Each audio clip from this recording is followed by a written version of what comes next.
Assalamualaikum warahmatullahi wabarakatuh. Rahayu Sagung Dumadi. Kembali lagi di channel Babat Nusantara. Pada kesempatan kali ini saya akan menceritakan sejarah tentang Angling Dharma. Tidak usah berlama-lama lagi, mari kita masuk ceritanya. Kedatangan Angling Dharma. Pasukan Arya Wijanaraka berkumpul di perkemahan. Mereka membincangkan tindak lanjut pertempuran itu. Semua punggawa memberikan saran kepada Wijanaraka. Ada yang menyarankan supaya pasukan mundur saja sambil mengatur siasat perang. Ada juga yang menyarankan agar prajurit kecil diperintahkan maju, sedangkan para pemimpin berada di belakang. Semua saran belum ada yang disepakati.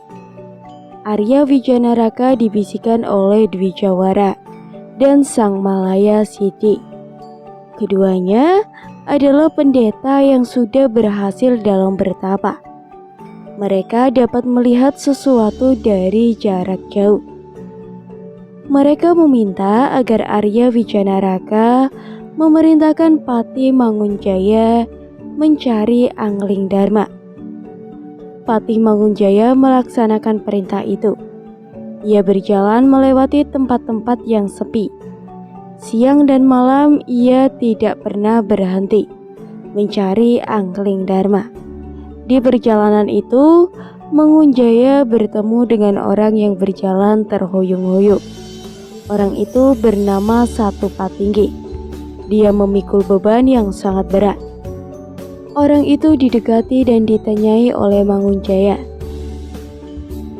"Mengapa Tuan seperti orang bingung?" Patih menjawab pertanyaan itu.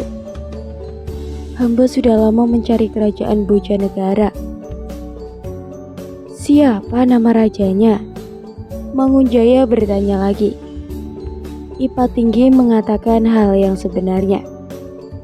Dahulu yang bertata adalah Basunonda, tetapi telah lama digantikan oleh menantunya Angling Dharma.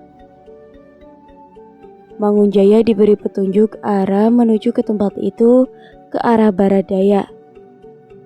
Ketika itu di istana sang penguasa kerajaan Bojanegara sedang dihadap oleh para punggawa dan para menteri. Mereka seisi istana sudah bersiap-siap akan meninggalkan kerajaan untuk mengiringi Angling Dharma ke Malawapati.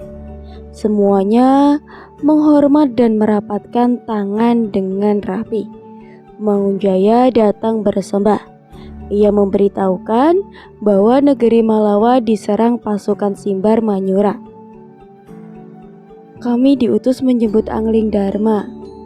Raja Bojanegara mengatakan bahwa keluarga istana sekarang sedang bersiap-siap mengikuti Angling Dharma ke Malawa.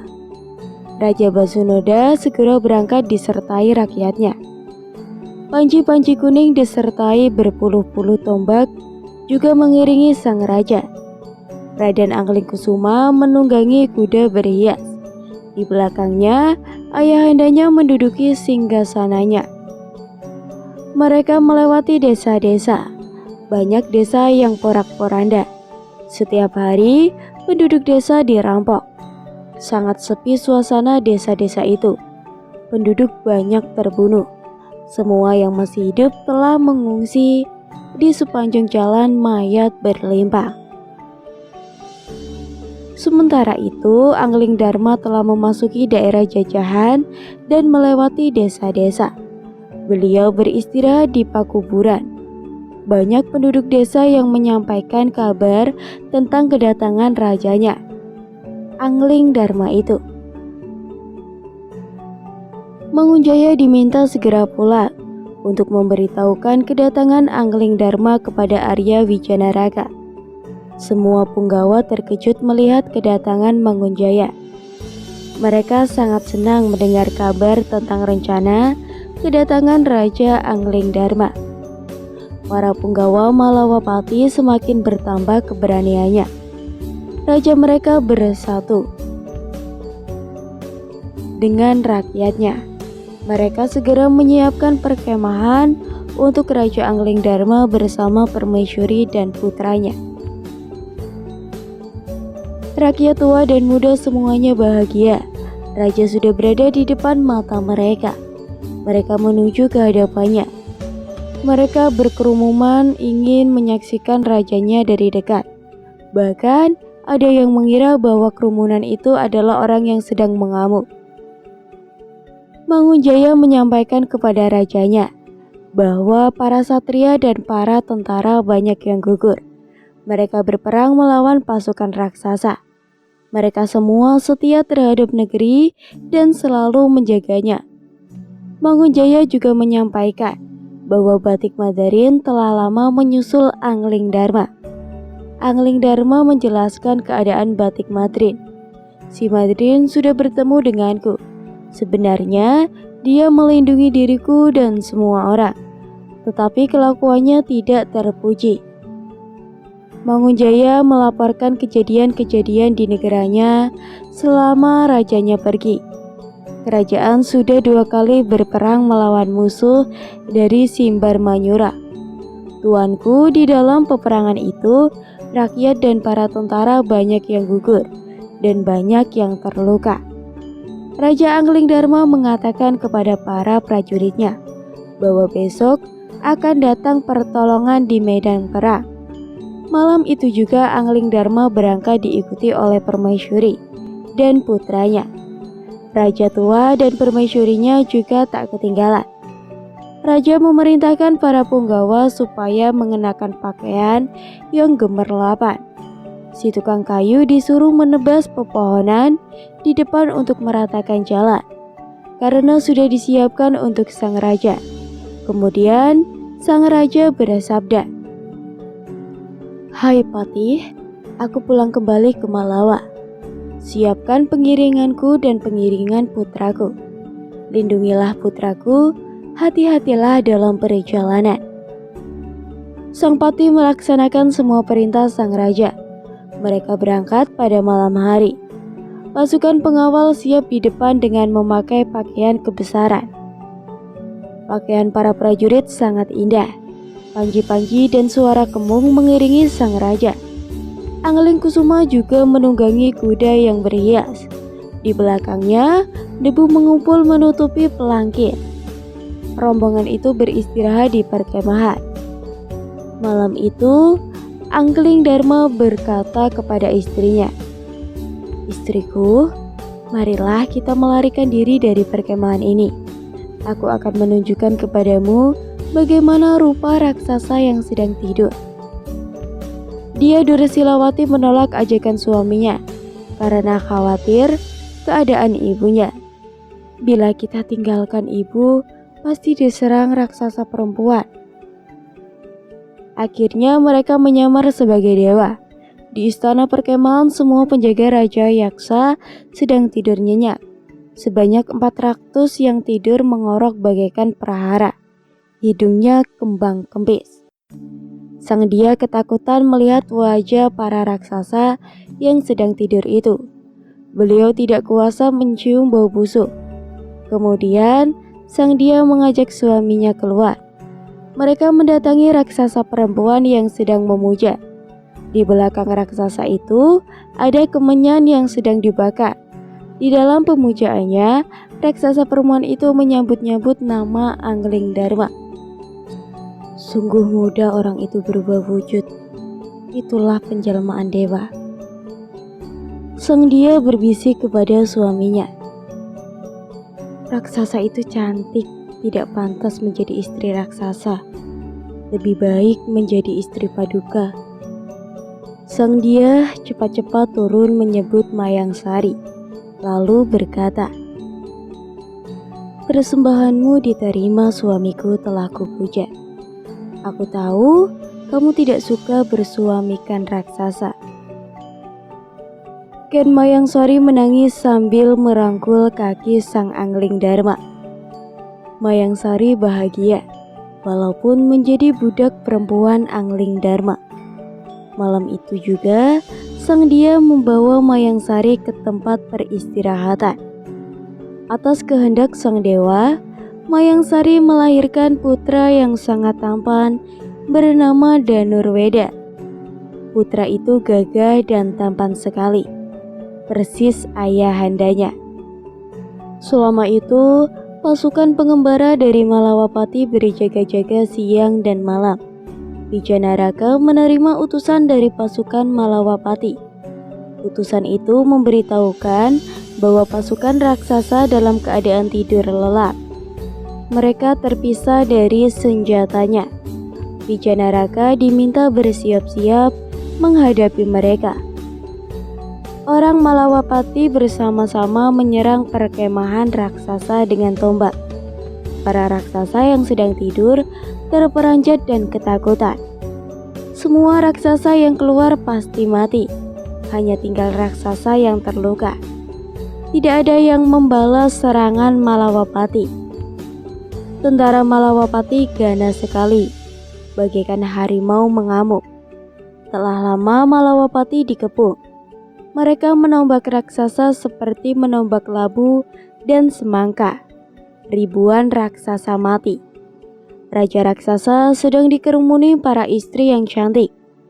Ia tidak mengetahui bahwa pasukannya telah habis. Raja raksasa segera memerintahkan prajuritnya untuk mencari Mayangsari yang sedang bersemedi, supaya ia segera berkumpul kembali. Tiba-tiba Patikala Serenggi menghadap sambil berkata terbata-bata,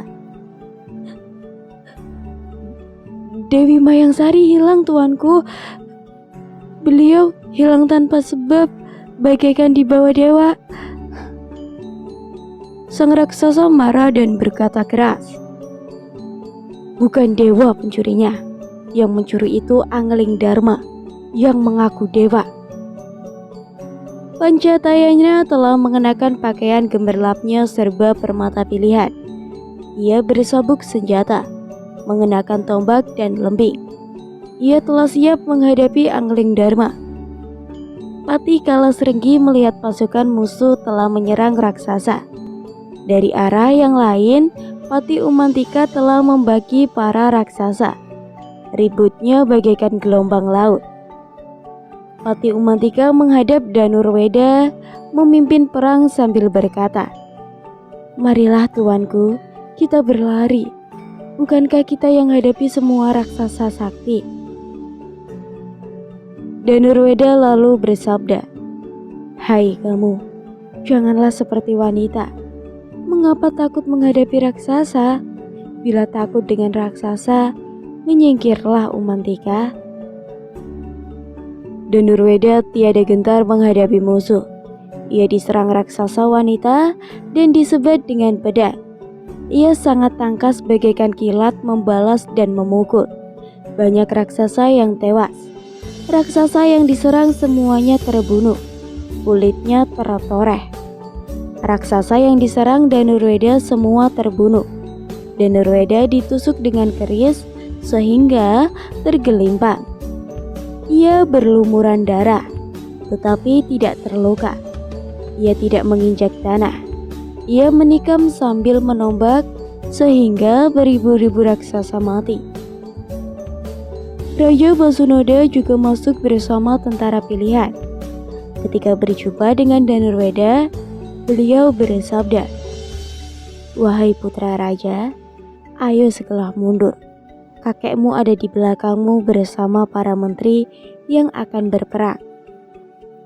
Angling Dharma dan Sandhya belum muncul di medan perang. Mereka melarikan diri dari perkemahan pada malam hari itu. Mereka menyamar sebagai dewa dan memasuki perkemahan raksasa. Rupanya di medan peperangan Sandhya muncul dengan menunggangi gajah. Para pasukan menjaga Sandhya Durasilawati. Para prajurit sangat ketakutan. Lalu mereka berbuat lari.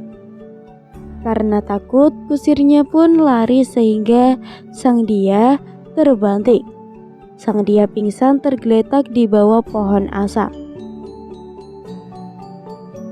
Kembali ke Malawapati. Batik Madrin mulai masuk ke dalam gua batu karang dan jurang. Jurang itu ditutupi batu putih besar. Batu besar itu diterjangnya sehingga pecah berhamburan. Ia telah menemukan tubuhnya. Setelah itu, Batik Madrin berjalan menuju negeri Malawa.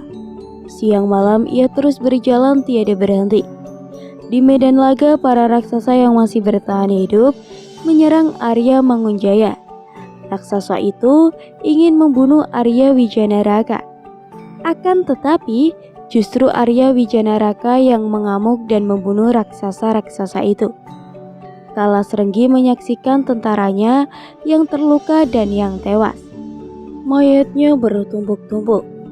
Batik Madrin mendengar suara sorak-soraya bagaikan riuh ombak samudra. Batik Madrin berkata dalam hati, "Rupanya ada perang lagi." Akan tetapi suara hatinya itu ditolaknya lagi. Pikiran dan hatinya ditentramkan lagi. Batik Madrin ingin bangkit dan maju menyerang. Langkahnya dipercepat agar segera tiba di medan laga. Di medan peperangan, para raksasa dihadang dan diserang oleh Arya Wijanaraka. Mereka diinjak-injak dan ditampar. Pati Kalasrenggi marah lalu memutar gada. Akan tetapi, Kalasrenggi malah ditikam dan ditusuk. Pada saat itu datang Batik Madrin mendekat. Kalasrenggi ditarik di belakang oleh Batik Madrin dan disentakkan dadanya. Seketika itu pula Kalasrenggi mati. Arya Wijanaraka senang bertemu dengan Batik Madrin. Arya Wijanaraka bagaikan disiram air kehidupan. Hatinya sangat bahagia. Batik Madrin bertanya kepada Arya Wijanaraka, "Siapakah raksasa itu? Bagaimana awalnya dia menyerang kerajaan Malawa?" Arya Wijanaraka menjawab bahwa raksasa itu dari negeri Simbarmanyura. Dia ingin merebut dia Durasilawati. Batik Madrin, "Oh, pantas. Jika memang itu penyebabnya, raksasa itu harus kita hancurkan." Ketika itu Raja Raksasa masih bersumbar-sumbar dengan kerasnya, "Hai orang-orang Malawapati, rebutlah aku di medan perang. Mana rajamu?" Raja Aling Dharma maju ke medan perang dengan menanggung kuda. Raja Yaksa berteriak keras, Siapa yang datang? Raja atau satria? Rupamu tampan, tentulah kamu yang melarikan permaisuriku." Angling Dharma segera menjawabnya, "Akulah Angling Dharma, Raja Negeri Malawapati. Aku yang mencuri istrimu, Mayang Sari. Rebutlah aku, sang raksasa." Raja raksasa marah, tak henti-hentinya dia mengutuk. Dia mengejar Angling Dharma sangat menakutkan amarahnya. Raja raksasa mengeluarkan wibawa Garuda yang besarnya menyamai gunung. Angling Dharma disambar dan diserang, tetapi tidak sampai hancur. Angling Dharma, balaslah aku dan adulah kesaktianmu, hadapilah aku." Angling Dharma bersiap-siap membalas serangan Raja Raksasa. Panah Pasupati dimantrai dan dilepaskan ke arah Raja Raksasa. Panah mengenai kepala raksasa dan robohlah sang Raja Raksasa. Tentara Simbar menyerah berhamburan setelah mengetahui rajanya tewas. Semua tentara raksasa menyerang, tetapi tidak ada artinya. Semuanya tewas, tidak tertinggal satupun. Raden Angling Kusuma, Raden Danurweda, Arya Wijanaraka, Mangunjaya, dan Batik Madrin bersama-sama menunggang kuda meninggalkan medan laga. Di Malawati, Angling Dharma diceritakan telah beristri 3 orang. Yang berwujud manusia hanyalah dia Durasilawati. Kedua istrinya yang lain berwujud raksasa, yakni Dewi Mayangsari dan Ratna Ambara. Sang dia berputra Angling Kusuma, Ken Mayangsari berputra Danurweda. Sang Ratna putranya hilang di medan pertempuran. Ia menangis sambil menyebut-nyebut nama putranya. Angling Dharma sangat belas kasihan melihat istrinya yang bersedih itu. Kemudian istrinya dirangkulnya dan dihiburnya. Anglingdarma telah duduk di tahta kerajaan Malawa di hadap Batik Madrin. Batik Madrin menangis sambil mencium kaki sang raja dan memohon maaf.